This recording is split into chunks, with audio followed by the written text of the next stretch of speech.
Olá, meu nome é Matheus e eu sou monitor para a disciplina de Clínica Médica. Hoje, nós vamos discutir um pouco um caso de um paciente que apresentava dispneia, tosse, febre, perda ponderal e linfonodomegalia. Então, o nosso paciente é FMD, 47 anos, pardo, casado, natural residente de São Gonçalo, do bairro Galo Branco, desempregado e católico. Procurou o hospital com uma queixa de febre e falta de ar. O paciente relata início a 2 meses de quadro febril vespertino, variando entre 38 e 40 graus Celsius, diariamente, além de tosse seca e astenia. Apresentava dispneia aos médios esforços, que o atrapalhavam em suas atividades cotidianas. Refere ajudar em trabalhos de sua igreja, em obras, mexendo em madeira e construções antigas, limpeza de caixa d'água e limpeza de casas, sem uso de EPIs. Perdeu cerca de 7 quilos dentro desses 2 meses. Atualmente, mantém queixa de febre vespertina diária e leve cefaleia em parte occipital sem irradiação. Nega demais sintomas e nega outras queixas. De história patológica pregressa, temos uma rinite alérgica desde a infância. Ele nega hipertensão e diabetes mellitus. Vacinação para Covid-19 com 4 doses. Nega internações prévias, nega hemotransfusões, nega alergias alimentares e medicamentosas.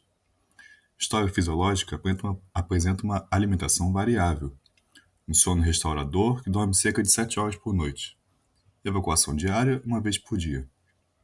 De história familiar, temos um pai de 71 anos hipertenso e uma mãe falecida por volta de 50 anos devido a câncer de mama.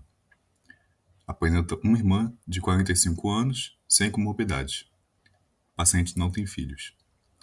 De história social, temos uma mudança recente para uma casa fechada há 8 anos com presença de mofo e morcegos. Nega tabagismo, nega etilismo e nega atividade física. De exame físico, ele relata uma cefaleia em região occipital direita.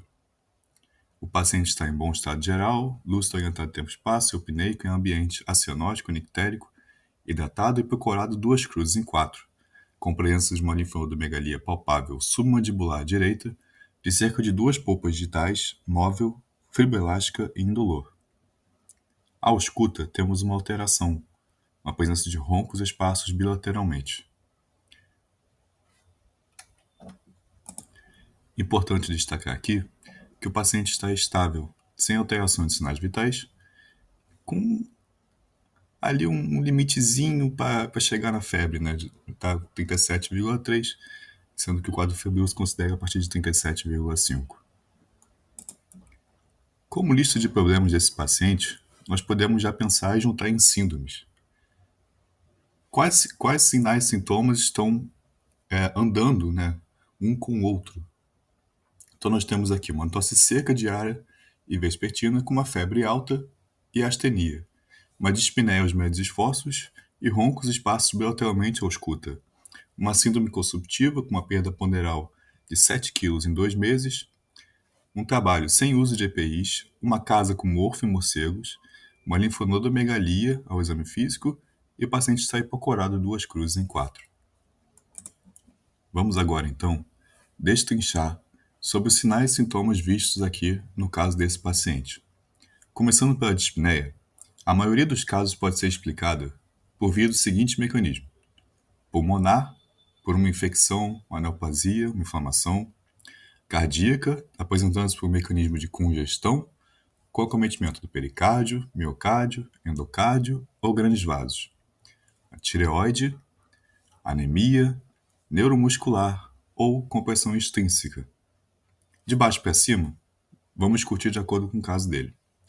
Quando pensamos em compressão extrínseca, pensamos em uma ascite volumosa ou em uma massa que esteja restringindo as possibilidades do tórax. Não há indícios de nenhuma dessas opções no caso. O paciente não apresenta queixas neuromusculares que justifiquem a dispneia, assim como também faltam indícios de sintomas típicos tanto de hipertireoidismo quanto de hipotireoidismo. Ele está hipocorado 2 cruzes em 4. Pode-se pensar, portanto, que é uma anemia. No entanto, essa anemia não é profunda o suficiente vai promover essa dispneia no paciente. Logo, também podemos descartar. Para as causas cardíacas, faltam sintomas típicos de acometimento de congestão, como edema de membros inferiores, estertores na ausculta, turgência jugular ou sopros. Ficamos, portanto, com uma etiologia pulmonar. E dentro das possibilidades, faltam características que se possa pensar em uma doença autoimune. E para as não autoimunes, o paciente também não é tabagista, não apresenta histórico de asma ou DPOC e não apresenta um quadro agudo para se pensar em uma origem vascular, como TEP ou edema agudo de pulmão. A presença de febre associada à tosse reforça muito mais um padrão infeccioso do que neoplásico. Entretanto, apesar de menos provável, não podemos descartar uma causa neoplásica. Ela fica então com uma possibilidade menos provável e a infecção aguda crônica seria o nosso top 1 no momento. Quanto à tosse, podemos pensá-la da seguinte maneira. Anatomicamente, a dividimos em via aérea superior e via aérea inferior. Uma via aérea superior, a gente pensaria numa congestão nasal, numa rinorreia. Não há na história ou no exame físico indícios de uma tosse de via aérea superior, uma sinusite, faringite. A via aérea inferior é, portanto, o lugar mais provável de estar a origem dessa tosse.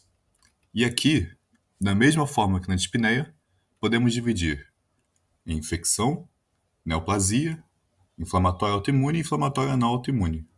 E como vimos anteriormente, ficamos com a hipótese de infecção como sendo a mais provável. Em relação à febre, podemos dividir quanto ao tempo de acometimento. Uma febre menor que 7 dias, em 90% dos casos, é uma infecção aguda, com predomínio de bactérias e vírus. Pulmão, trato urinário, pele catéter e trato gastrointestinal seriam os prováveis lugares em que poderiam se dar origem a essa febre, se ela fosse aguda. Já uma febre maior que 21 dias, podemos pensar em uma infecção crônica, como tuberculose, osteomielite, endocardite, neoplasias, principalmente as hematológicas, ou inflamatórias autoimunes e não autoimunes. O paciente, no caso, refere uma febre há 2 meses, variando de 38 a 40 graus Celsius. Uma infecção crônica, portanto, seria a causa mais provável dessa febre, mas uma neoplasia hematológica, tendo associado uma importante perda ponderal, uma linfonodomegalia, também é uma boa possibilidade para o caso. Já a perda ponderal pode ser dividida de 3 maneiras: por um aumento no metabolismo, principalmente associado a doenças como hipertireoidismo ou DM descompensado. Faltam sinais e sintomas típicos dessas doenças para assumir que há uma causa hipermetabólica, como aumento do apetite, sede, tremores ou aumento de diurese. As doenças desabsortivas cursam principalmente por diarreia e esteatorreia, ou déficit nutricional. Não há relato dessas causas na história clínica do paciente. O catabolismo, temos um consumo principalmente por uma infecção crônica, como tuberculose ou abscesso, uma neoplasia, uma doença inflamatória autoimune ou uma inflamatória não autoimune. Dentre as não autoimunes, destacam-se cirrose e IC. Falta a presença de sinais e sintomas típicos de ambas as patologias, para assumir que essa é a causa da perda ponderal do paciente. Além dessa perda ponderal, surgir anos após o diagnóstico. Podemos descartar, portanto. Doenças autoimunes, como já vimos aqui, não entram com uma possibilidade nesse caso. Ficaremos com a infecção crônica e a neoplasia, tendo a infecção crônica novamente como a mais provável aqui. A linfonodomegalia pode ser dividida de 2 maneiras. Anatomicamente falando, ela é regional ou sistêmica. Sistêmica seria quando há acometimento de mais de uma cadeia linfonodal em sítios diferentes. Mas vamos pensar em uma outra divisão. Vamos pensar numa divisão fisiopatológica. Então nós podemos dividir em neoplasia sólida metastática, em uma neoplasia hematológica, em uma inflamação, uma infecção sistêmica, uma infecção do próprio linfonodo. Aqui, a diferenciação acontece principalmente pelas características do linfonodo encontrado no exame físico. Vimos que é um linfonodomegalia palpável, submandibular direita de cerca de 2 polpos digitais, móvel, fibroelástica e indolor. Para uma neoplasia metastática, pensaremos que o linfonodo é pétreo, endurecido, aderido e irregular. Não é o caso. Assim como também não é o caso de uma inflamação pela ausência de sinais inflamatórios, como calor e rubor. Uma infecção do próprio linfonodo também teria sinais flogísticos locais, o que não há. Pensa-se mais, portanto, em uma infecção sistêmica reacional ou uma neoplasia hematológica. A presença de febre associada a demais sintomatologia é um maior indício de uma infecção crônica. Portanto, seguindo o método SWAP, nós precisamos perguntar assim, as duas perguntas principais a partir daqui desse momento. Quais são as minhas hipóteses e o que eu devo solicitar para prosseguir a investigação? Nós ficamos com infecção crônica e uma neoplasia hematológica. Em relação às infecções crônicas, podemos solicitar hemograma, creatinina ureia, sódio e potássio, pensando na função renal e no tratamento futuro, VHS-PCR, LDH, com marcadores inflamatórios, tendo uma tuberculose como epidemiologicamente falando, altamente presente no país, precisamos realizar então TRM-TB, baciloscopia e cultura para micobactério.